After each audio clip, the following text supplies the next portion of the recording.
Olá a todos.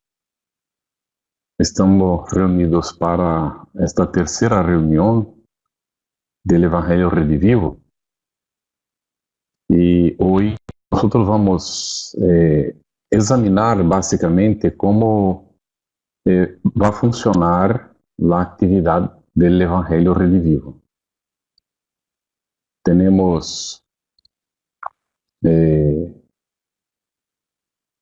esta oportunidade de conhecer esta proposta de trabalho, ¿no? Que é efectivamente inovadora em sentido de uma proposta de trazer o Evangelho para o entendimento nosso diário, digamos assim, e aplicação em nossa vida, nas situações que nós normalmente enfrentamos e que a vezes o Evangelho entra não como algo que efetivamente haga parte e nos auxilia a solucionar nossas dificuldades, não?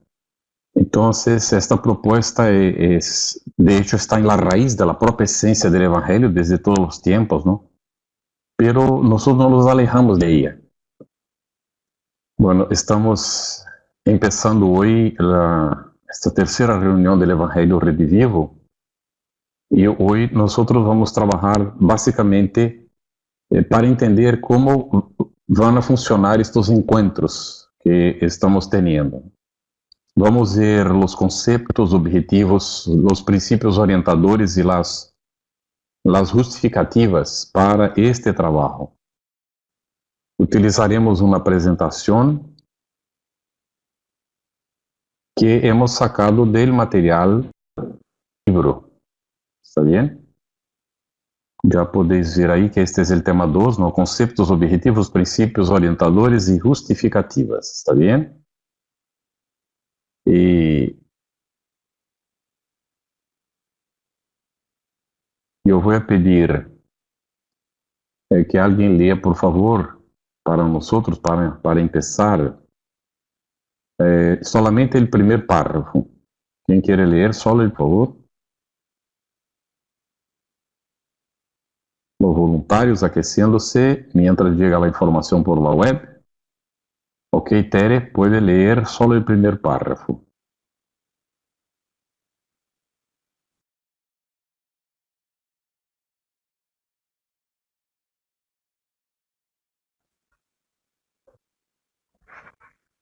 El Evangelio Redivivo. El programa titulado El Evangelio Redivivo es una pequeña contribución a la necesidad de mejoría moral del ser humano, sobre todo en el momento actual, denominado Era de la Transición Planetaria, en que la humanidad terrestre pasa por grandes desafíos existenciales. Bueno, estaba comentando que este programa es llamado Evangelio Redivivo justamente por esta idea de traer la esencia del Evangelio de Jesús en su pureza primitiva para nuestro entendimiento en los tiempos actuales. Y lo que se busca es una contribución despretensiosa, ¿no? Sin ningún ánimo de comparación con trabajos anteriores ni nada de eso, porque es simplemente una continuación. Como que uma espécie de sequência, desdobramento de lo que se realizou hasta agora, não? E que busca concentrar-se nesta melhoria moral do ser humano. E bastante adequada a este momento que é caracterizado como a era de transição planetária. E nós estamos enfrentando tremendos desafios, e isto é visível em todos os campos da relação humana, ¿no? El campo social, el campo político, en el campo econômico financeiro. Estamos tendo grandes desafios e em alguns momentos as pessoas que não têm uma visão mais ampla da realidade espiritual llegan a pensar que o materialismo ganhou todo e que já não há mais nada para ser senão entregar-se a esta vida mesmo que é assim mesmo e assim seguirá. Pero nosotros sabemos que tenemos un Padre común que es Dios y fuimos creados con propósitos, ¿no? Él nos brindó la vida y la vida tiene propósitos. Y estos propósitos no se limitan al campo material con toda seguridad. Entonces, la idea del Evangelio Redivivo es ofrecer condiciones de fortalecimiento moral e intelectual a aquella persona que lo desee. No hay obligatoriedad de nada, como siempre, ¿no? Y entonces el mensaje de Cristo será dispuesto conforme está en el Nuevo Testamento y vamos a examinarlo conforme la propuesta espírita, la visión de la vida futura conforme el espiritismo.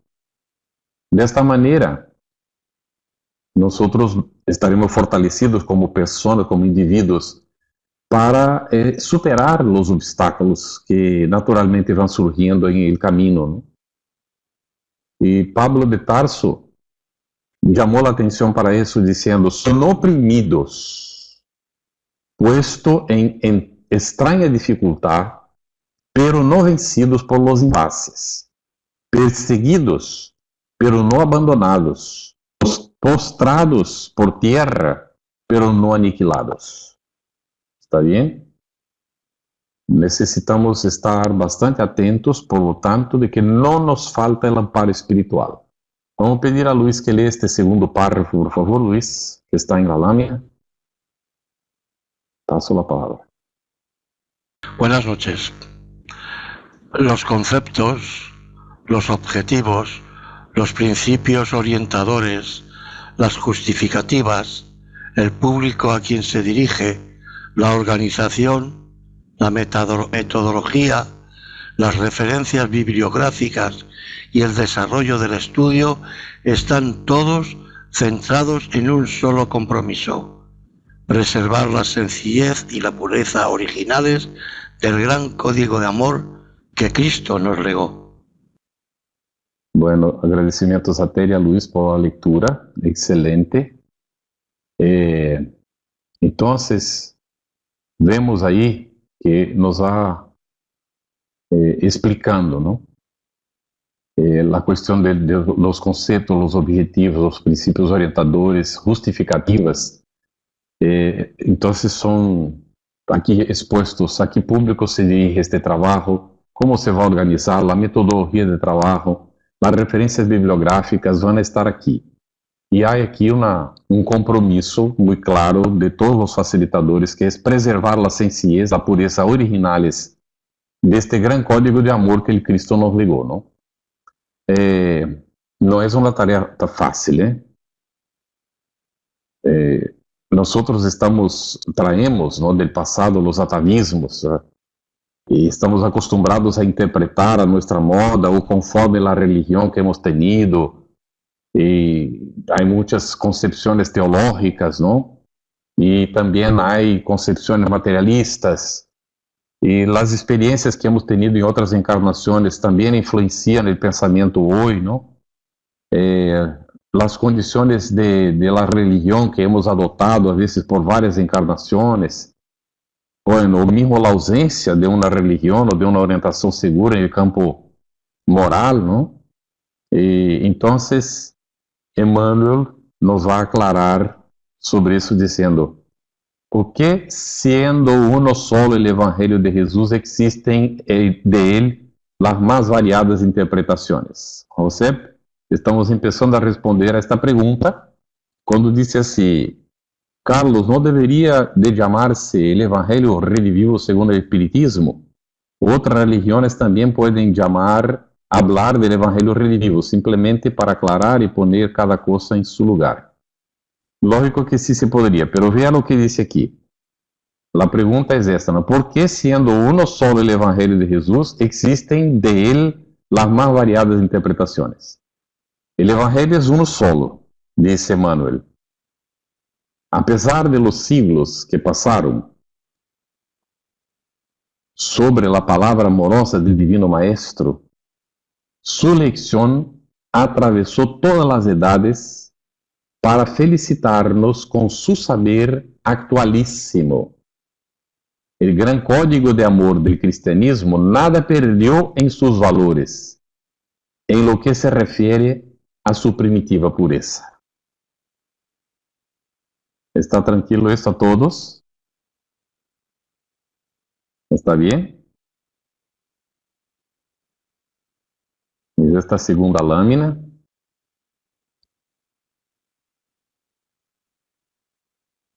Pero nosotros vamos a ver que Emmanuel sigue. Pero los hombres dentro de las labores inútiles de la vanidad y muchas veces inspirados por sus intereses inferiores, quisieron en sus núcleos aislados tallar el libro eterno a su voluntad. ¿Está bien?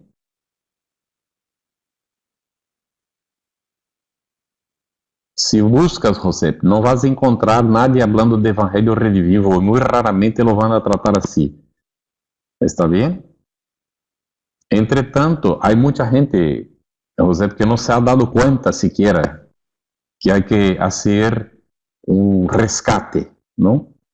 Entre tanto, el Evangelio es siempre el mismo, dice Emmanuel. Y solamente en la actualidad, con el esclarecimiento de algunas colectividades, a la luz de la consoladora lección del Espiritismo, el telón se viene abriendo y la palabra del Divino Maestro viene siendo interpretada en su primitiva pureza. Por lo tanto, poner el Evangelio Redivivo según el Espiritismo sería una redundancia. ¿Está bien, José? No es necesario, porque es redivivo y quien tiene condiciones de revertir. Por esto fue codificado, es el Espiritismo. Acepte o no los hombres, esta es la realidad, ¿está bien? ¿Todo bien? ¿Alguna duda por ahí? ¿Algo que queráis comentar? Podéis pedir la palabra a cualquier momento. Si alguien no concorda con lo que hemos puesto, ¿no? Puede comentar, ¿está bien? Yo presenté la segunda lámina porque estaba justo dentro de la pregunta que José ha hecho. Si no hay ninguna duda, vamos a avanzar.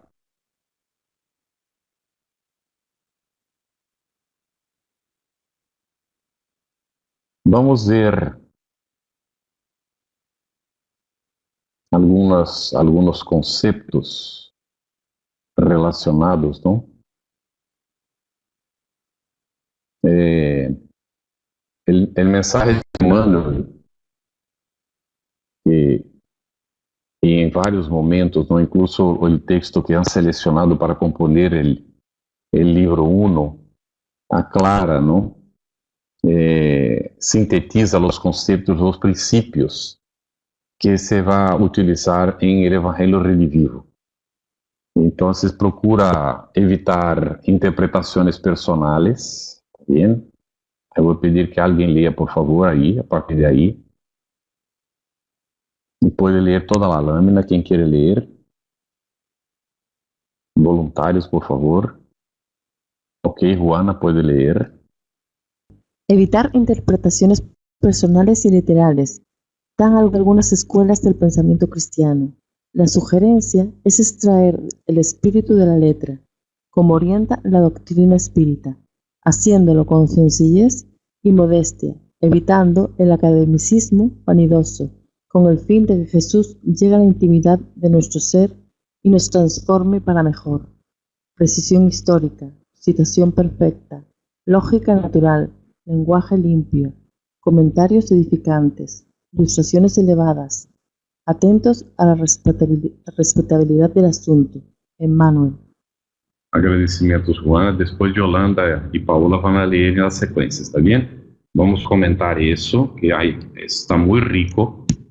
Hay mucha información que necesitamos, ¿no? Comprender. Entonces, hay que ver sencillez y modestia, ¿no? No adelanta venir con conocimientos académicos o teológicos o de cualquier corriente que se quiera, ¿no? porque de hecho, nosotros necesitamos aproximarnos de Jesús con sencillez y efectivamente ver en él el hermano nuestro mayor, más responsable, que ya desarrolló sus potenciales y que puede auxiliarnos a hacer lo mismo, a conquistar también, ¿no? Esto. Y entonces es muy importante esta orientación de que es razonable la vigilancia en la recepción de las enseñanzas evangélicas, ¿no? Así que hay que respetar la claridad, buscar efectivamente, ¿no? La autenticidad del contenido para poder transmitirlo a otros. No solo entender cómo vivir conforme, ¿no? Y ahí entran estas situaciones de la necesidad de la precisión histórica. Si no estamos seguros, vamos a investigar un poco más, vamos a buscar más informaciones. Y si no tenemos una información segura, queda en el campo de la hipótesis, pero no querer imponer a los demás un punto de vista a veces personal formado con base en informaciones parciales, a veces incompletas, ¿no? Ahora, si vamos citar la fuente correcta, poner efectivamente, fulano dijo tal cosa. Y puedo yo no concordar o no con la opinión que fue manifestada, pero yo estoy identificando, fulano dijo tal cosa a respecto de eso. Y utilizar la lógica natural en la interpretación, en la conversación en relación al texto. No hay por qué no entender las palabras que están propuestas. Si no conseguimos alcanzar el sentido en un primer momento, buscar para que nuestro lenguaje sea claro, objetivo, ¿no? Y los comentarios tampoco volcados para los aspectos negativos. Tenemos una tendencia muchas veces de siempre lo peor, ¿no? Y escuché una persona, un psicólogo, comentando estos días que tenemos una afinidad muy grande con las cosas negativas y poco con las cosas positivas. Si tenemos un día entero de cosas buenas que pasaron, que todo funcionó, la persona sale por la mañana, consiguió salir con su coche, llegó a su trabajo, trabajó, fue todo muy bien, el almuerzo fue un almuerzo bueno y tal, pero al regresar alguien le dice una palabra torta en el tránsito y ya la persona se amargura toda y llega a casa, no habla nada del día, solo va a narrar el negativo que le pasó en aquel momento que estaba en el tránsito. Y ya va a dormir amargurado porque ocurrió aquello. Y como si aquello fuese la única cosa que hubiera ocurrido en aquel día. Entonces, cambiar un poco esto para los comentarios más edificantes, identificar las cosas más positivas en la vida, ¿no? Y cuando utilizar ilustraciones elevadas. Y estar siempre atentos a respetar el asunto. Y no estar hablando de cualquier cosa porque yo tengo que hablar, porque yo tengo que decir algo. Yo no he dicho nada hoy, entonces tengo que decir algo, no importa que sea una tontería, ¿no? Y que no tenga nada que ver con el asunto. Entonces hay que estar muy atentos para esto, ¿no? A respetar el contenido que se está examinando, ¿está bien? José puso, lo digo porque ya Allan Kardec aclañadiendo según el espiritismo, y el evangelio era el mismo. Ok, José, respetamos, ¿no?, profundamente y te pedimos que respete todo el equipo que decidió poner simplemente evangelio redivivo, ¿cierto? Podría haber sido según el espiritismo, podría, pero no fue, ¿no? Y quedó de esta forma. Entonces vamos a trabajar con esto. ¿Está bien? Muy bien. ¿Alguna duda, algún comentario? Es preciosa efectivamente, ¿no? En la ruta del Evangelio, entonces, debemos de estar atentos a esta responsabilidad y esta respetabilidad que debemos de tener, ¿no? Hay que examinar efectivamente los contenidos de manera a no poner nuestras opiniones personales en entremedio del entendimiento de la propuesta, ¿no? Y entonces, buscar entender que Jesús, antes de todo, se dirigió a nuestro sentimiento. Lógico que Él buscó que entendiéramos la propuesta, pero Él dejó muy claro, ¿no?, que donde trabajamos es en los sentimientos. Estos son varios, y podemos citar varios pasajes donde Él trata de eso, y uno de ellos dice así: la boca habla de lo que está lleno el corazón. No dijo que era el cerebro, era el corazón. Entonces el sentimiento tiene un papel fundamental en la sintonía con el bien para el entendimiento efectivo de la propuesta del Evangelio. Si yo leo el Evangelio con mis perjuicios, preocupado en adecuarlo a mis puntos de vista, o aunque no esté de manera consciente, lo hago de forma espontánea, ¿no? Querer entender para después, entonces, explicar a los demás el entendimiento que yo he tenido porque soy iluminado y entiendo mejor que los demás. Entonces, esto nos aleja efectivamente de una buena inspiración, de una buena asistencia espiritual. Y también, ya hemos comentado esto, el Evangelio es efectivamente una propuesta de vida. Tenemos que reflexionar, estudiar, buscar el entendimiento, meditar, sentir el Evangelio para mejor vivirlo. ¿Está bien? Y es por esto que Pablo recomendaba: recibidnos en vuestros corazones. ¿Está bien? Si el corazón llega antes, las cosas caminan bastante mejor, ¿no? ¿Alguna duda, algún comentario? Están muy calladitos. Entonces ahora vamos a pasar para Yolanda para leer estos objetivos. Por favor, Yolanda. Objetivos. Primero, estudiar el Evangelio de Jesús y los demás libros del Nuevo Testamento a la luz de la doctrina espírita. Segundo, aprender a interpretar el Evangelio en su sentido espiritual, no en literal, extrayendo el espíritu de la letra. Tercero, mantener interés en los ejemplos de Jesús y en las enseñanzas de su mensaje evangélico para que aprendamos a ejemplificarlo. Cuarto, esforzarse para vivir los preceptos evangélicos como norma de conducta humana. Muy bien. Antes de avanzar aquí con los objetivos, no estaba bajando el texto y yo no he visto que Petra comentó, perdón, yo no entiendo bien qué son las ilustraciones elevadas. Ilustraciones son figuras que utilizamos, ejemplos a veces, Petra, para que quede más claro el mensaje. Entonces, una persona ilustra, por ejemplo, un concepto, un cuento, o una historia, o alguna cosa que le ocurrió personalmente, o con alguien que él conoce. Entonces, son ejemplos, ¿no? Y que cuando utilicemos estas ilustraciones, que sean ilustraciones que agreguen valor, que sean no negativas, sino positivas, que lleven a las personas a sentirse bien y a sentirse animadas a hacer cambios, a seguir este ejemplo positivo que estamos poniendo. ¿Está bien? Alicia disse que se nós estamos referindo a lo que havíamos tratado em la outra classe, de conhecer, meditar e sentir no el Evangelio. Sí, de esto está hablando, Alicia, exactamente. Muy bien. No dejen de preguntar si hay duda ou de manifestar-se, ¿está bien? Vamos entonces examinar cada uno de estos objetivos. Son 4 objetivos.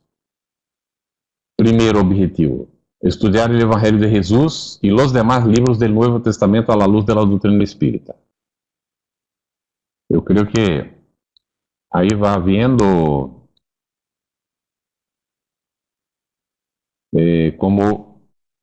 como está ahí claramente puesto, ¿no? Que es a la luz de la doctrina espírita dentro del concepto. Aunque no esté en el título, ¿está bien? Muy bien. El 2. Aprender a interpretar el Evangelio en su sentido espiritual y no literal, aprender a extrair o espírito da letra. Talvez aqui tenhamos que explicar um pouquinho, não? Vamos a um tramo do Evangelho. Alguém ponga aí um tramo que lhe gostaria que pudiéramos examinar conforme a letra e conforme o espírito. Que tramo les gostaria? Vean aí, uno qualquer, elija uno. Aguardando.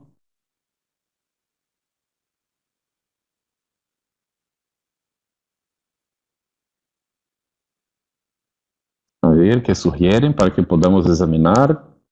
Vamos examinar juntos como entender conforme a letra e como entender conforme o espírito. Um tramito do Evangelho. Alguno conhecido que lhes gusta, algo que estáis aguardando um tempo para os obreiros de la última hora. Aquele que saliu o Senhor del campo, ¿no? E chegou e encontrou alguns aí, les invitou a ir a trabalhar. Isto a la primeira hora, depois saiu de novo a la terceira hora. E hasta que salió a la 1ª hora. Vean que la jornada de trabajo era de 12 horas. Salió a la 1ª hora y habían ahí algunos que no habían aún ido a trabajar. Y le preguntó, ¿por qué estáis ahí? Es porque nadie nos ofreció trabajo. Bueno, entonces venid a mi campo, a mi viña, y podéis trabajar. ¿Cuánto tiempo trabajó estos que llegaron a la 1ª hora? Han trabajado 1 hora, ¿verdad? Y el que llegó en la primera hora, ¿cuánto tiempo trabajó? Trabajó 12 horas, ¿verdad? Pero el Señor dijo que les pagaría el sueldo. Fue lo que combinó. Y entonces, cuando empezó a pagar, el Señor empezó a pagar por los últimos. Y les dio un denario. Un denario es el correspondiente al trabajo de un día. Un denario, llamado. El correspondiente a un día de trabajo. Ahí los que habían trabajado más tiempo pensaron, bueno, nosotros vamos a recibir más, ¿no? Porque estos que trabajaron 1 hora están recibiendo el denario. Pero se fue pagando y los primeros también recibieron un denario y se quedaron molestos con eso. Y entonces el dueño del campo les preguntó, ¿por qué estáis molestos? ¿No os les pagué lo que hemos convenido? ¿Acaso estáis con celos porque soy bueno? Fue la pregunta, ¿verdad? Muy bien. ¿Qué interpretación se saca al pie de la letra de eso? Exactamente lo que está escrito. El Señor salió a buscar trabajadores y cuando llegó ahí en la plaza, en la primera hora no encontró algunos ahí y les ofreció y ellos aceptaron trabajar. Y así fue hasta llegar a la 1ª hora y aún llevó a algunos ahí a trabajar. Y bueno, y ahí está dicho, entonces que el Señor paga el mismo sueldo, no importa cuánto tiempo trabaje, está dicho ahí, ¿no? El que trabajó más gana un denario y el que trabajó menos también gana un denario. Es lo que está dicho en la letra. ¿Está bien?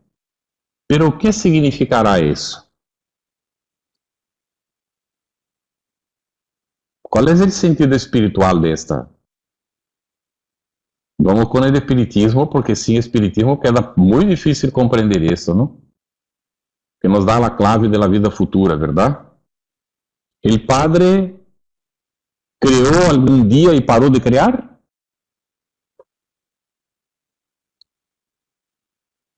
No, ¿verdad?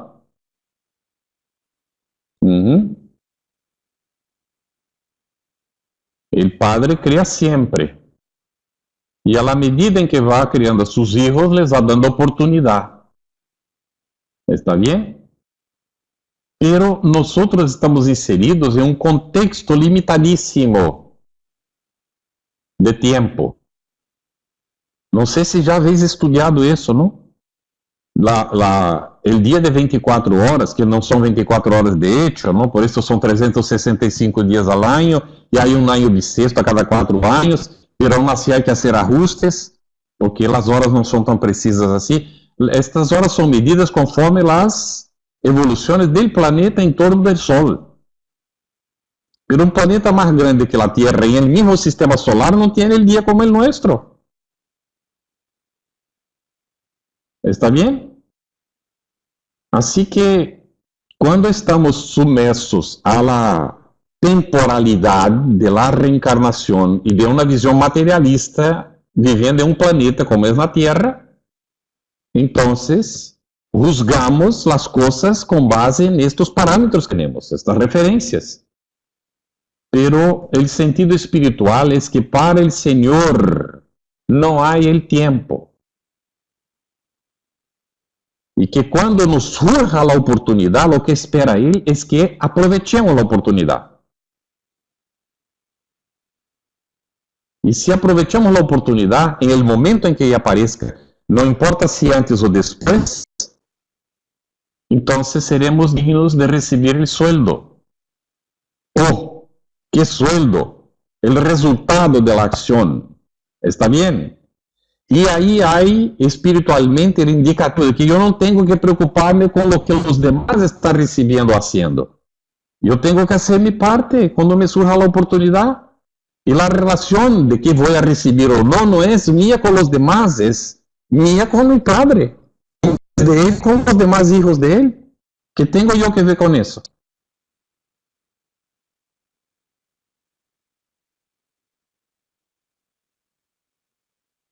¿Está bien?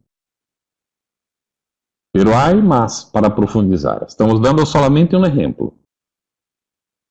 José Luis Márquez dice: ¿dónde se pueden conseguir los libros del Nuevo Testamento a la luz de la doctrina espírita y el Evangelio de Jesús?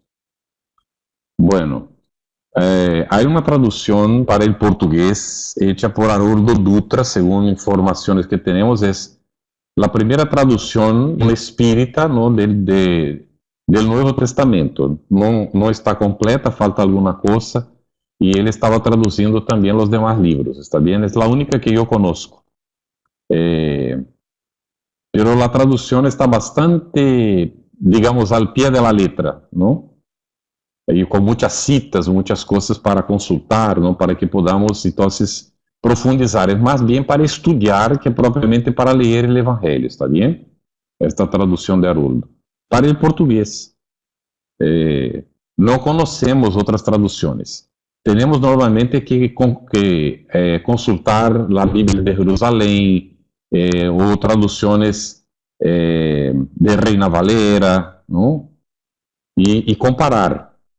¿Y de dónde sacamos las condiciones de entender el texto de los evangelios? De estos estudios, de la búsqueda de la historia, ¿no? De los tiempos que vivieron los judíos y todo eso que se está intentando con el evangelio revivido.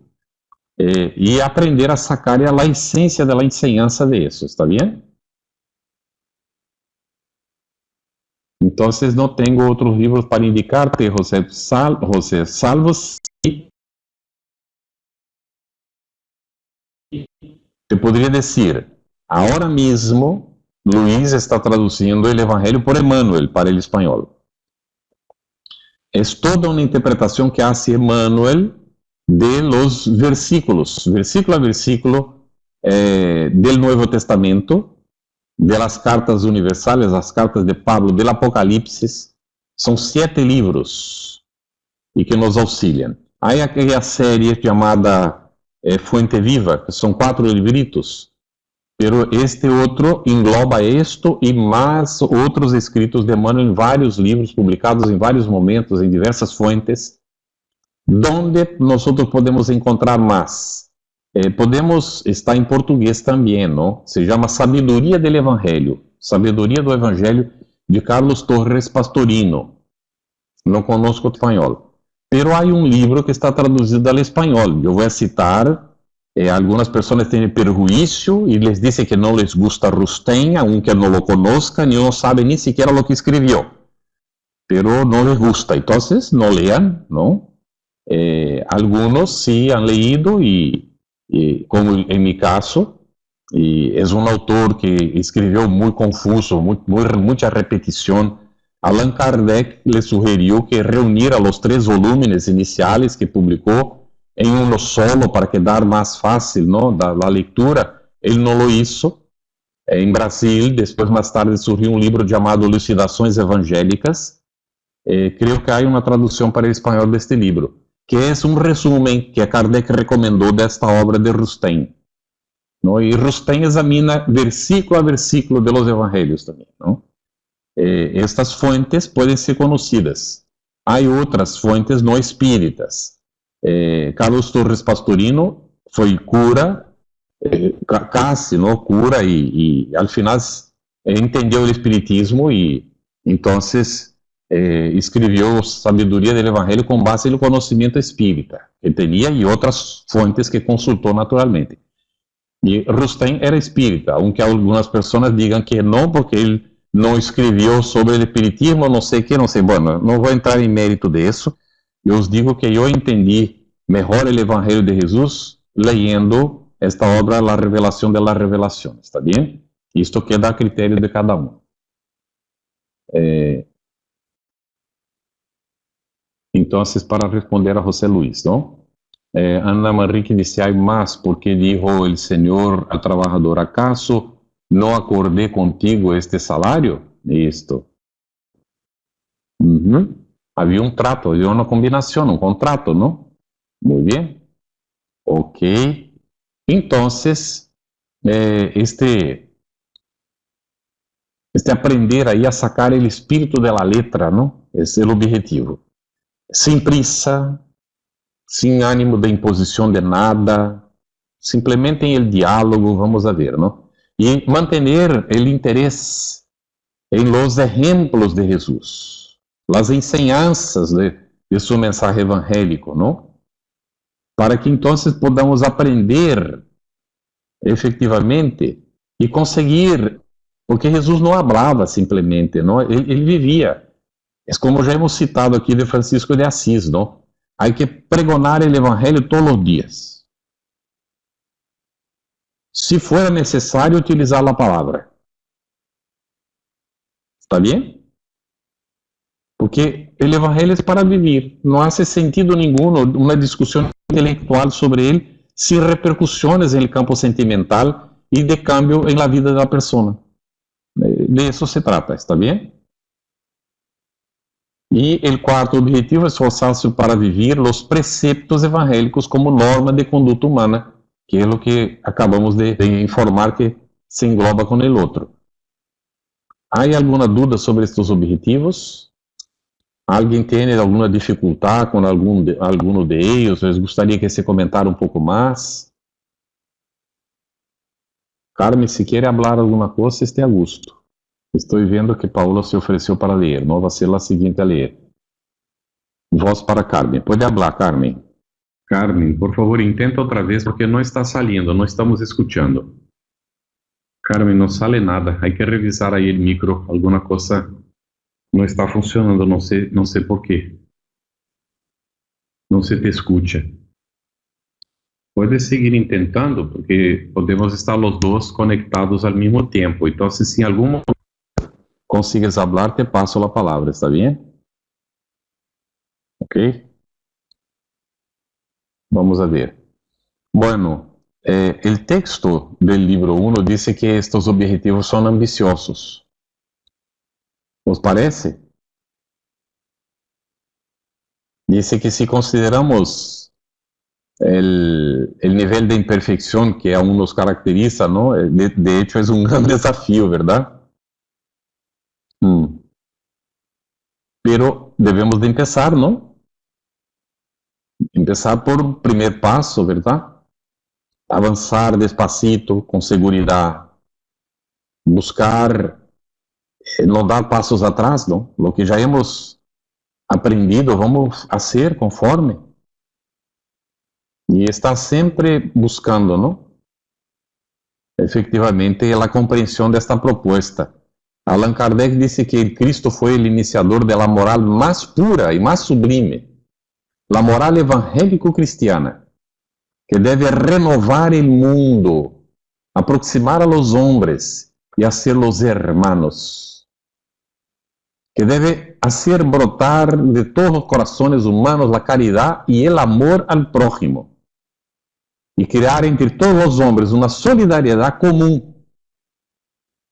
En fin, de una moral que debe transformar la tierra y hacer de ella una morada para los espíritus superiores a los que hoy la habitan. Palabras de Kardec. En la ley del progreso, a la que está sometida la naturaleza, que se cumple, y el espiritismo es la palanca a la que Dios se sirve para hacer avanzar a la humanidad.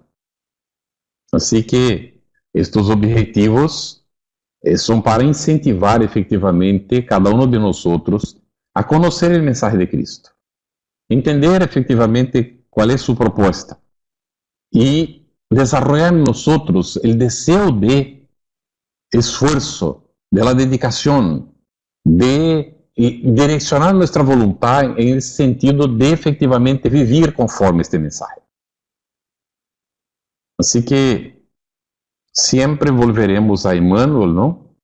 Cuando él dice, y está en renuncia, leamos solo un versículo cada vez. Y ese mismo no era raro, proporcionaba caudal de examen e iluminación para otras noches de estudio. Ya hemos citado esto anteriormente, ¿no?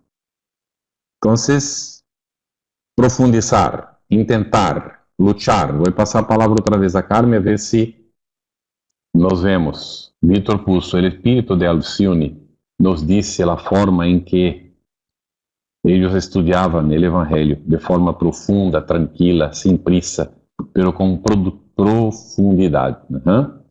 Un saludo, Carmen. Muchas gracias, Carmen. Ella tiene actividad ahora en el centro, ¿no? Y tiene que deslocarse. Bien. Quien se había ofrecido era Paula, ¿verdad? Paula, la palabra contigo para leer para nosotros esta lámina. Principios orientadores. El estudio sistematizado del Evangelio busca enfatizar la simplicidad y la impersonalidad del mensaje cristiano, con interés en la interpretación espírita, porque más que nunca la humanidad necesita del Evangelio. El programa Evangelio Redivivo utilizará en un principio el método de análisis de versículo a versículo, o un conjunto de versículos, en el caso de las parábolas, como directriz orientadora del estudio, pero siempre evaluando la conveniencia del aprendizaje. Leer, sí, leer siempre, pero saber lo que leemos. Estudiar, sí, y estudiar siempre, pero saber lo que estudiamos. Emmanuel. Gracias, Paola, por la lectura. Como vemos, vamos a intentar, ¿no?, examinar versículo a versículo, a veces un conjunto, sin prisa, ¿no? Vamos entonces examinar si estamos compreendendo de hecho, si quedó duda, procuramos profundizar de otra forma, podremos investigar, buscar más informaciones, ¿no? Muy bien. Entonces, cada libro del Nuevo Testamento, del Evangelio según Mateo al Apocalipsis de Juan, será estudiado sistemáticamente, ¿está bien? Dentro de este proyecto. Y para que podamos tener una visión panorámica, ¿no?, de las diferentes interpretaciones que los pioneros han dado del cristianismo. Y entonces puede ser que en algún momento, ¿no?, se haga correlación de algún versículo, un conjunto de versículos entre los autores, porque uno escribió, el otro, comparar, ¿no? Las bienaventuranzas, por ejemplo, que está en Mateo, está en Lucas, ¿no? Y entonces no se justifica estudiar primero Mateo, después Lucas, si el texto es muy similar, ¿no? Entonces, si hace referencia a veces el texto al Antiguo Testamento, ¿no?, se va a buscar la información también, analizar, examinar, ¿no?, entender el contexto de que aquello fue citado, ¿no? Es por esto que Emmanuel va a llamar esta atención para leer, sí, leer siempre, pero saber qué es lo que estamos leyendo, ¿verdad? Estudiar, y también estudiar siempre, pero saber qué es lo que estamos estudiando. Pablo ya había dicho, examinar todo y retener lo bueno. Entonces, nosotros necesitamos desarrollar nuestra propia capacidad de hacer esto. No es los demás estar siempre haciendo por nosotros, es cada uno tener condiciones de hacerlo. Hay una pregunta de Petra. ¿Vamos a necesitar material didáctico? En principio, Petra, nuestro material será el propio Evangelio. Recomendamos que la gente tenga una Biblia consigo. La traducción que más le gusta, no importa cuál sea, ¿no? que esté con ella, para en los momentos del estudio incluso ir al texto. O antes incluso, sabiendo lo que vamos a examinar en la semana siguiente o en las semanas siguientes, ya consultar el texto, hacer apuntes, buscar información en otras fuentes y traer esto para la reunión, para auxiliar a los otros. No quedar solo en la dependencia de que el facilitador lo va a hacer todo. Esta es la idea, ¿está bien? Es la propuesta. No hay obligación. Ah, yo no voy hoy porque no he visto nada, entonces no voy. ¿Vas a perder la oportunidad? Si no has visto nada, por lo menos esté para ver ahora junto con los demás. Ahora, si puede, si tiene tiempo, si consigue priorizar, entonces prepara, examina, busca información y trae para el grupo. ¿Habéis entendido eso?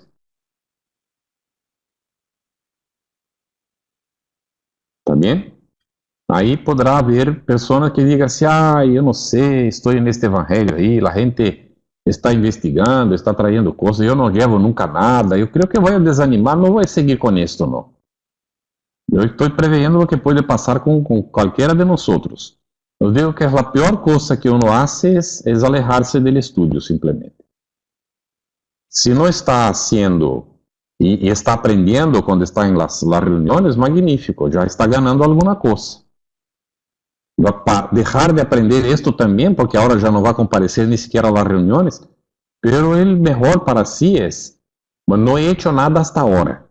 Ya hace no sé cuántos meses que estoy en el Evangelio Revivido, ni siquiera abrí la Biblia.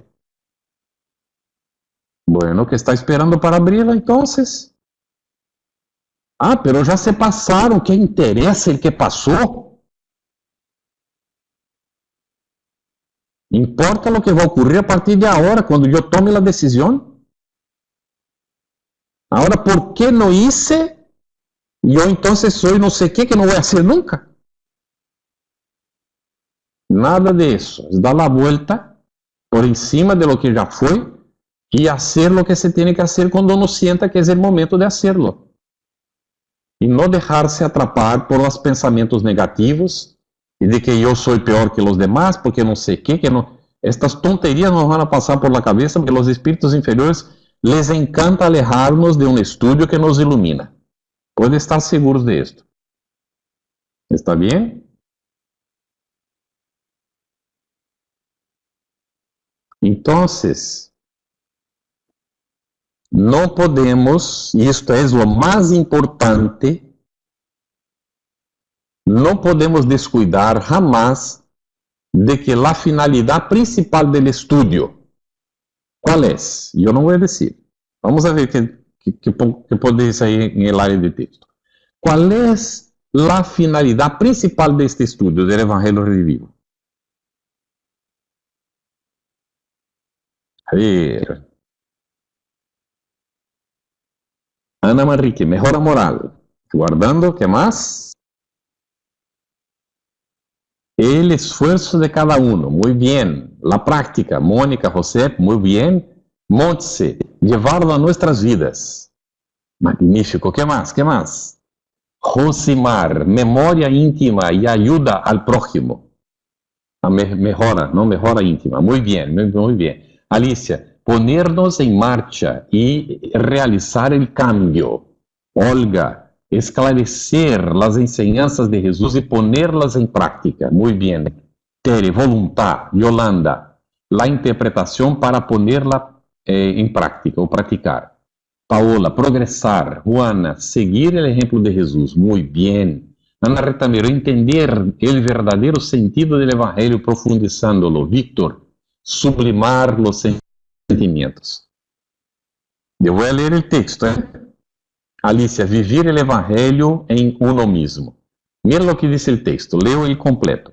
Lo más importante, sin embargo, es no descuidar jamás la finalidad principal del estudio, que es la mejoría moral del ser humano. Lo que habéis puesto en distintas palabras. Estoy muy feliz porque hay una concienciación. Estas primeras reuniones que estamos haciendo es justamente para eso. ¿Está bien? Vamos ahora a algunas justificativas. ¿Está bien? Vamos a pedir a alguien que lea para nosotros. ¿Quién quiere leer? Justificativas. Un espiritismo sin evangelio podrá alcanzar las mejores expresiones de nobleza, pero no pasará de ser una actividad destinada a modificarse o a desaparecer, como todas las cosas efímeras en el mundo, del mundo. Y el espiritista que no haya pensado en su iluminación con Jesucristo puede ser un científico y un filósofo poseedor de las más altas adquisiciones intelectuales, pero estará sin timón y sin hoja de ruta en el instante en el que se desencadene la inevitable tempestad de las pruebas y de las experiencias, porque sólo el divino sentimiento de la fe puede arrancar al hombre de las preocupaciones inferiores de la tierra para orientarlo en los supremos caminos de los páramos espirituales. Emmanuel.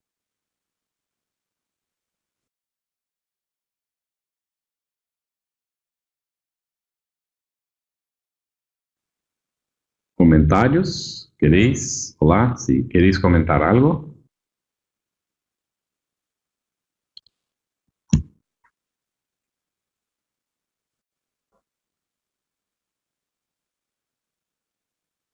Muy bien, es lo correcto, ¿verdad? Imaginemos el siguiente, nosotros somos como hijos pródigos. Nosotros hemos recibido la oportunidad, salimos por el mundo, Dios nos dio la oportunidad, ¿no? Y muchas veces utilizamos los recursos que el Padre nos puso en las manos de manera, bueno. Y entonces está llegando el momento en que miramos y decimos, pero ¿qué estoy haciendo yo? Final de cuentas, ¿a qué me dedico?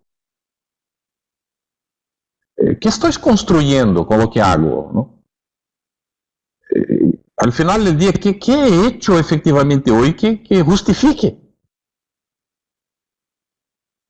Y entonces es como el hijo que se va dando cuenta, yo tengo que hacer el camino de retorno, yo tengo que volver a mi padre, ya no da, no es, lo que quiero no es esto, yo quiero volver a mi padre, ¿no? Y ahí miramos y decimos, pero ¿cómo voy a hacerlo? ¿Qué camino sigo yo?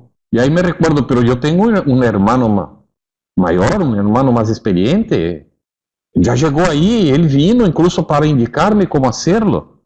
¿En dónde voy a buscar estas informaciones? Están escritas en un evangelio. La buena nueva, la ley de Dios, de mi Padre, está ahí expresada. Entonces,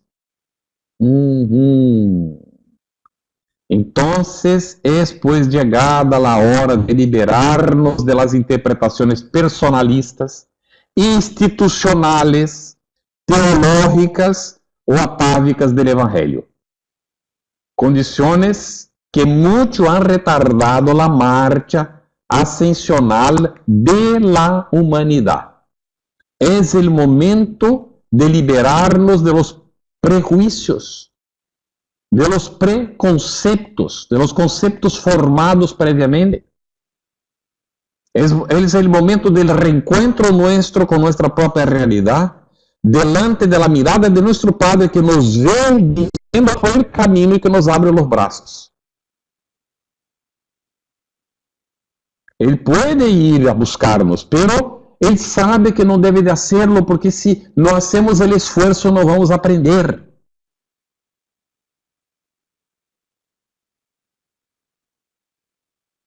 Y cuando esto está ocurriendo con nosotros, nos viene la invitación. Escuchamos a nuestro hermano más viejo diciéndonos, nuestro hermano mayor diciéndonos, y por todo el mundo, proclamad el Evangelio a todas las criaturas. Con sinceridad. ¿Qué sentido tiene el espiritismo sin el Evangelio? Es lo que preguntamos, ¿no? ¿Qué sentido tiene? ¿Para qué? Preguntamos, el espiritismo, si no entendemos este derrotero, este camino, este proceso en el cual nosotros estamos sumersos, digamos así. ¿Está bien? Alicia comenta, tener conocimiento porque sí, puede tener valor, pero ¿qué sentido tiene si no sabemos desenvolvernos en el lugar en que estamos ahora? Muy bien. Sumar conocimientos, tener el control del discurso, el saber el porqué de las cosas, no es suficiente para llenar la vida de una persona. Muy bien, Alicia. Qué magnífico resumen. José Luis, la lectura de los libros Fuente Viva, Pan Nuestro, Camino, Verdad y Vida, ¿pueden servir para comenzar el estudio? Seguro, José Luis, seguro que sí. Junto con la Biblia, lógico. Ir ahí donde el versículo que está citado, que Emmanuel va a comentar, leer en la Biblia y después ver cómo Emmanuel comenta al respecto. ¿Está bien? No tienes que preocuparte por ser repetitivo, José Luis. Tienes que seguir insistiendo hasta que te sientas satisfecho con la respuesta que te atienda a la necesidad. ¿Está bien? Es un buen comienzo. El Evangelio según el Espiritismo, naturalmente, estos libros de Emmanuel, ¿no? Y estar con la Biblia junto. Ah, pero nosotros vamos a ser evangélicos ahora, poner la Biblia bajo el brazo. ¿Por qué la comparación, yo pregunto? ¿Sabes?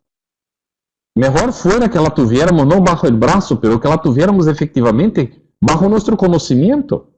Nos ahorraríamos tiempo con tonterías, ¿no? Porque no tiene nada de malo estudiar la Biblia. Es, vamos a decir así, la base para la construcción, ¿no? Que estamos intentando hacer. ¿Ok? Luis Marchante, también el libro de luz, sí, está dentro de esta serie. Y hay un que se llama Ceifa de Luz, que sería siembra de luz, no sé si es cosecha de luz o siega de luz. ¿Está bien? Que también es de esta serie. Ok. Muy bien, excelente manifestaciones, me gustó mucho. Entonces, estamos entendiendo esto, ¿no? Ahora, otra vez nos vuelve el texto a recordar, ¿no? La humildad es la palabra de orden. Ser humilde en todos estos esfuerzos que vamos desarrollando sin pretensiones, ¿no? Evitar el personalismo, el misticismo, el academicismo, esta historia para huir de nuestra propia realidad y no encararnos, y yo opto y elijo el aspecto científico del espiritismo, porque estos evangélicos ahí no saben lo que hacen. Entonces, Amélia Rodríguez nos va a decir así: la humildad es la virtud que faculta a comprender los sucesos perturbadores, proyectando luz en los intrincados problemas del comportamiento humano. Sin humildad el hombre se rebela, porque no reconoce la debilidad que le es peculiar, ni se da cuenta conscientemente de que pronto será separado del vehículo orgánico y se nivelará con todos los demás en el vaso sepulcral. ¿Está bien? Volveremos al mundo espiritual. ¿Está bien? Sí, Luis, cosecha de luz, ¿verdad? Mónica puso. Kardec, en la revista Espírita, habla de la importancia de la Biblia y el respecto a ella. Muy bien, es verdad, Mónica. Ok. Bueno, vamos un poquito comentar agora, não, sobre, vamos ver aqui a lâmina, da organização e métodos que vamos utilizar. Não vou pedir a ler agora porque vamos desenvolvendo isto, está bem? Conforme vai aparecendo aqui. Bueno, nosotros, para a questão do estudo do Evangelho Redivivo, vamos utilizar dois conceitos del método, não, que serão considerados. Bien. Procedimento, técnica ou meio de fazer alguma coisa, seguindo o plano pré-definido. Muito bem. E depois, processos ou etapas que apresentam organização lógica e sistematização relacionados a uma investigação, a aprendizagem ou investigação de um hecho ou ideia, não, entre outras coisas. Está bem?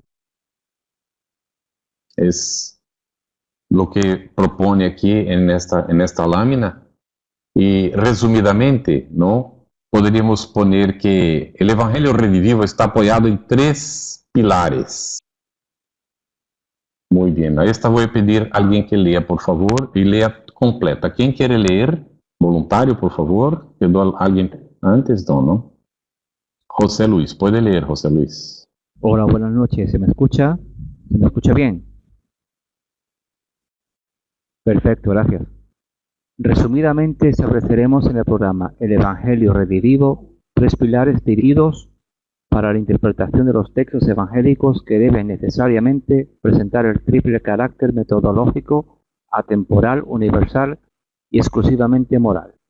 Otro aspecto de la propuesta metodológica básica del Evangelio Redivivo es ser informal, aunque organizada y seria. Es importante señalar que los análisis de los textos sagrados deben presentar diferentes interpretaciones existentes. Muy bien, muchas gracias, José Luis. Ahí están algunos puntos, ¿no?, dentro de esta organización y los métodos que se va a utilizar, ¿está bien? Bueno, debemos ver que la enseñanza de Jesús tuvo su importancia en su tiempo allá.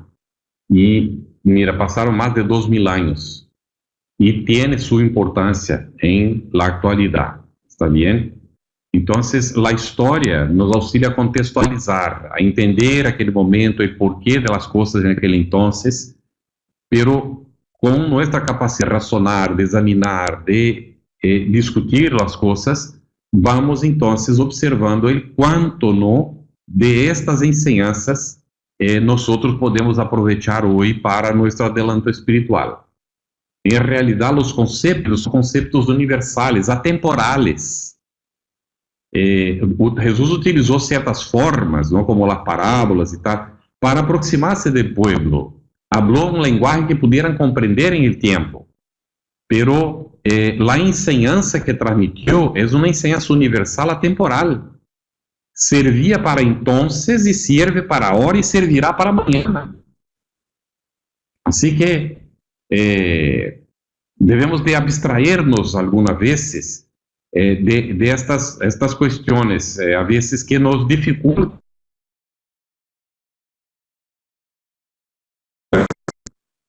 traer la enseñanza para la realidad actual y aplicarla, ¿no?, en nuestro día a día. Y aquí entonces a Kardec va a comentar: no deben asustarse los adeptos por esa palabra enseñanza. La enseñanza desde la cátedra o de la tribuna no es la única. Hay también la enseñanza de la simple conversación. Y aquí queremos hacer eso entre nosotros, conversando, intercambiando ideas, trayendo lo que hemos buscado de información, haciendo preguntas, presentando. Entonces, lo que se decía es que el trabajo, como Kardec pone, de fruto, y que este fruto sea un fruto de cosecha de todos, y que nos sintamos, ¿no?, con el deber cumplido por el esfuerzo que estamos haciendo de comprensión, de auxiliar a otro a entender al mismo tiempo y de poner esto en práctica, ¿no? Entonces viene este otro aspecto, ¿no?, que está ahí en la lámina, que es ser informal. No estar, bueno, vamos a organizar, estamos con la cosa organizadita, todo, pero no vamos a estar con conferencias y tal, ¿no? La idea no es esta, ¿está bien? Entonces una reunión donde prepondera la fraternidad, la cordialidad, y todos puedan manifestarse si quieren, y el que no quiera también no se manifiesta, no hay problema, pero está ahí también aprendiendo junto, y que todos sean acogidos en el grupo, sin ignorancias ni nada de esto.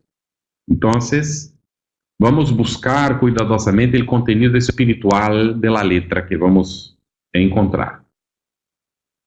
Buscar ver que hay un sentido, hay la expresión de una ley universal, que es la ley de Dios, que es eterna, que se llama la Buena Nueva.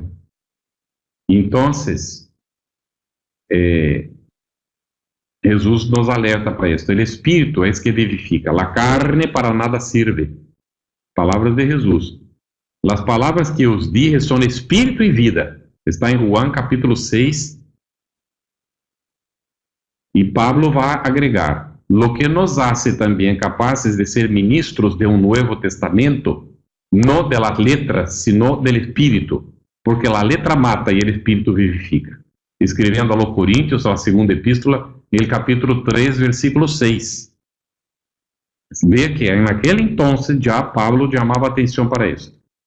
Entonces, es importante que los análisis de estos textos, ¿no?, presenten las diferentes interpretaciones existentes. Incluso aquellas que son contradictorias, que son interpretaciones no espíritas. Si nosotros encontramos y tal, traer para que la gente esté al tanto. No tenemos prisa, por lo tanto, ¿no? En realidad no hay una interpretación modelo, un padrón que debemos de seguir. No, esta es la correcta y solo hay esta, entonces seríamos fanáticos. No hay eso. Por lo tanto, buscar, entender. A veces hay un texto que está al pie de la letra, pero trae informaciones de los tiempos de Jesús y que nos agrega para poder entonces sacar el espíritu de la letra. ¿Está bien? Lógico que el análisis espírita será la prioridad, ¿no? Al final de cuentas somos espiritistas, estamos buscando comprender la ley de Dios bajo, ¿no?, la orientación de la espiritualidad superior. Estamos muchas veces ligados a una institución espírita, que mismo es el Centro de Estudios Espíritas Sin Fronteras, pero no necesitamos ser fanáticos por eso, o decir que la única que tenemos nosotros.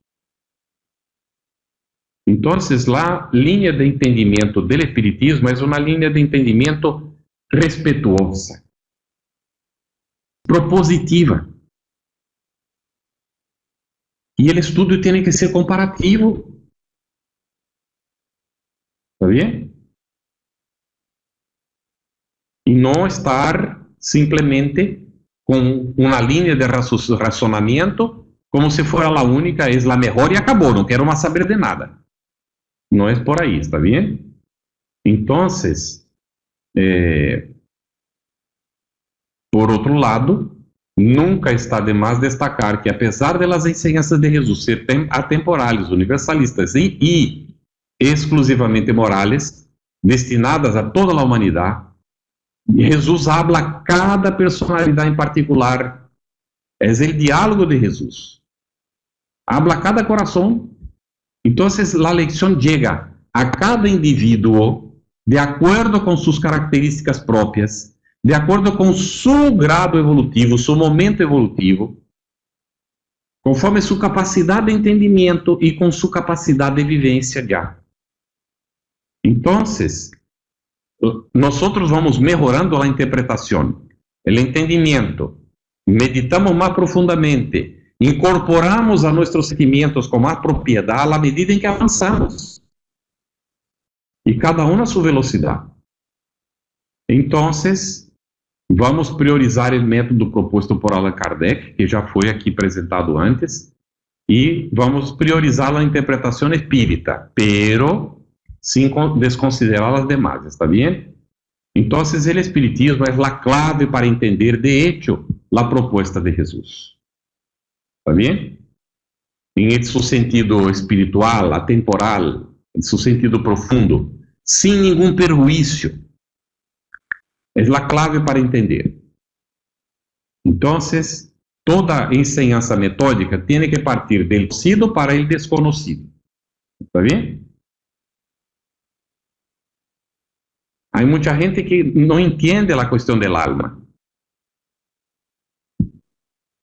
Entonces, si no consigue entender la cuestión del alma, ¿cómo va a entender la manifestación del espíritu?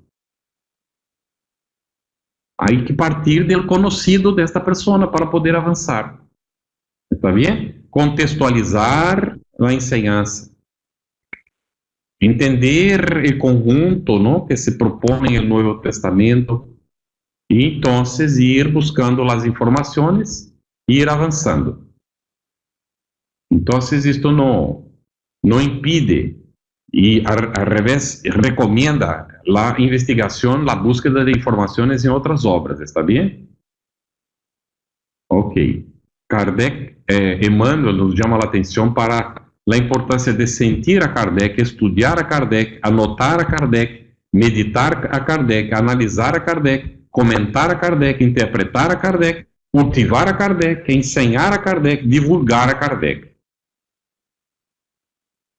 Porque efectivamente es un maestro que supo cómo realizar un trabajo magnífico. Bueno, el estudio y enseñanza fundamentado en la dialéctica. Aquí dice, la dialéctica fue enseñada por Sócrates, 470 a.C. a 399 a.C., y divulgada por Platón. La dialéctica es una palabra de origen griego, ¿no? Dialéctica, que significa el arte del diálogo, el arte de debatir, de persuadir o razonar. Consiste en una forma de filosofar que pretende llegar a la verdad a través de la contraposición y reconciliación de las contradicciones. Nosotros podemos utilizar el método dialéctico sin problema ninguno. La dificultad está en que la gente confunde la dialéctica con la dialéctica marxista y piensa que la única dialéctica que existe es la de Marx. Pero Marx se apropió, ¿no?, de la dialéctica que fue enseñada por Sócrates, que es esta capacidad de contraponer ideas, examinarlas y sacar conclusiones a partir de ahí, llegando a la verdad por el hecho de examinar todos los ángulos, los positivos y negativos de las situaciones y avanzar con el conocimiento, ¿está bien? Tranquilo para todos esto. ¿Hay alguna duda sobre la dialéctica? Es muy utilizada en la academia, la dialéctica, ¿no? Y principalmente por los materialistas que se apropiaron del término, pero la dialéctica no es propiedad de los materialistas. ¿Está bien? Ok, quedan pocos minutos, 5 minutos, entonces vamos a trabajar para conocer la teoría, entender el significado de las palabras y expresiones, comprender el significado textual y entonces avanzar para extraer el espíritu de la letra, ¿está bien? Etapas de la organización metodológica que son propuestas por Kardec. La tesis, discusión de la tesis, la antítesis si hubiera, y ahí entra la cuestión dialéctica, y la síntesis de la propuesta de trabajo. ¿Está bien? Entonces, los estudios serán semanales, 1h30 por semana, como hemos combinado. Vamos a tener natural evaluación de las actividades, escucharos de cuando en cuando de cómo se está desarrollando, y una bibliografía básica que vais a recibir para consulta, que está en el cuaderno 1, que está traducido, se está revisando para publicar en español. Es idea, este librito está pronto, impreso en marzo, cuando se va a dar un curso para facilitadores del Evangelio Redivivo, por la Comisión de Formación de la Federación Espírita Española en Ciudad Real, es lo que se está concretando, ¿está bien? Y entonces el librito estará en español por esta ocasión para ser entonces puesto al público. Muchas gracias, Víctor, paso para ti. Quedan 3 minutos nada más. Muchas gracias a todos por la participación y las manifestaciones.